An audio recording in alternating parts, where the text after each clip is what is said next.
Mami Inday Shay at samahan niyo ako magluto ng isa sa pinakamasarap na Quezonian dish na natutunan ko at paborito kong ihanda para sa family ko. Ito nga pala ang mga sangkap na kakailanganin natin. Tara na!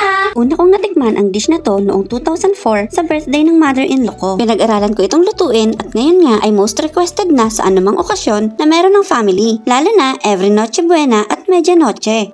Sa mainit na kawali, maglagay ng mantika at igisa na natin ang ating mga aromatics. Kasunod na ilagay ang malagkit na bigas at ilagay na rin ang mga lamang loob ng manok. Lagyan din ng asin, paminta at kaunting seasoning. At sa pinya ka masarap na lasa? Syempre, maglalagay tayo ng Marca Piña soy sauce at Marca Piña cane vinegar. Mahalagang paalala, kailangan nating tahiin ang part ng manok na may butas o hiwa para hindi lumabas ang mga palaman na ating ilalagay.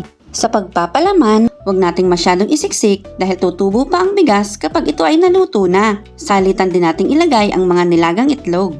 At kapag tapos na nating palamanan, sa isang malalim na kaldero, ilagay ang manok, ibuhos ang pineapple juice, ilagay ang pamintang buo, asukal, dahon ng laurel. Ibuhos na rin natin ang pinya kamasarap na Marca Piña soy sauce at Marca Piña cane vinegar. Pakuluan ito sa mahina hanggang katamtamang apoy sa loob ng 1 oras o hanggang sa maluto at maging malambot ang manok. Ayan, luto na and ready to serve! Gamit ang Marca Piña soy sauce at Marca Piña cane vinegar, mas lalong nanunuot ang pinya kamasarap na lasa at linamnam ng ating lutuin.